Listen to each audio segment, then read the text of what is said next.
दोस्तों, आज मैं आप सबको हिंदी कहानी बताने जा रही हूँ। हमारी कहानी कुछ इस तरह है।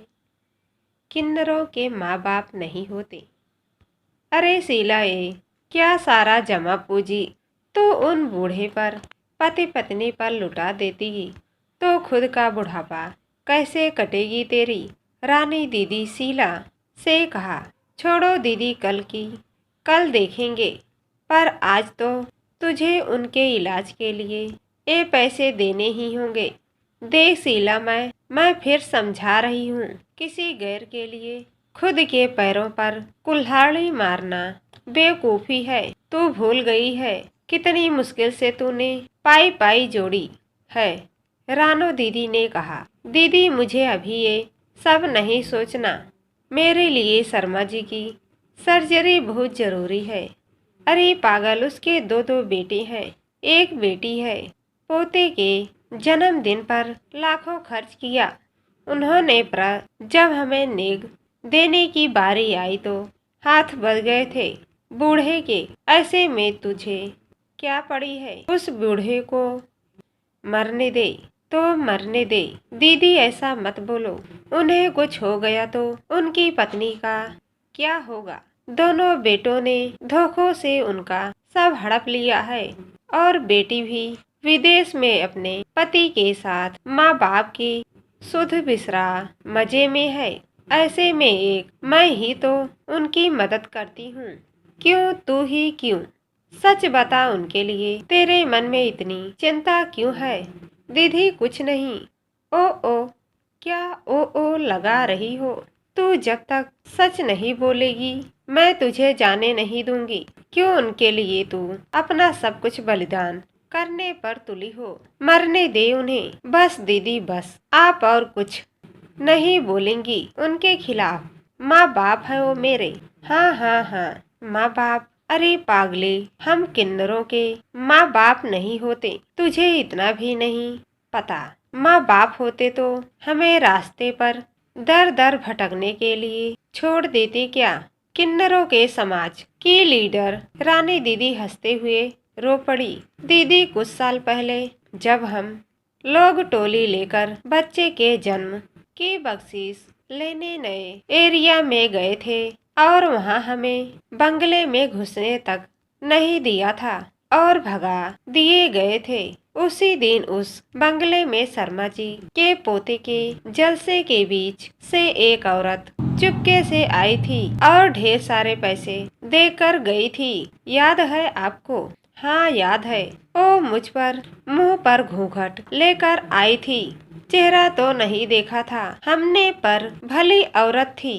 दीदी वो शर्मा जी की पत्नी थी, रमा, जो उस दिन अपने आप को रोक ना पाई और ममता के हाथों मजबूत होकर नेग देने के बहाने आई थी। जाते समय उनकी घूंघट जरा सी ढलक गई थी और उनका चेहरा मैं देख ली। 10 साल की वही छोटी बच्ची बन गई जिसे मेरे पिता ने जबरदस्ती मेरी माँ के आंचल से खींचकर किन्नरों के दल पर सौंप दिया था।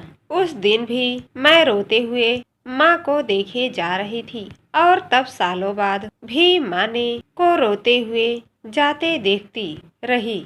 इतना भी नहीं कह पाती कि मैं उनकी गुनगुन हूँ। उस दिन से जब भी मौका मिलता मैं उस घर के चक्कर लगा लेती कि किसी तरह मुझे मेरी माँ का एक झलक देखने मिले। शीला अपने आंसुओं को पोंछते हुए बोली, अच्छा, इसलिए उस खड़ूस शर्मा के घर के आसपास का एरिया तूने अपने लिए चुना है, और घर से निकालने जाने के बाद तू ही उसकी मदद करती आई है। मुझे ये सब तेरे दल के लोगों ने बताया था। हाँ दीदी, मैंने देखा था। मेरी माँ हर किन्नरों की टोली में कुछ ना कुछ नेक देने छुप कर आती थी। शायद अपनी गुनगुन को उसकी आंखें देखने को तरसती होगी।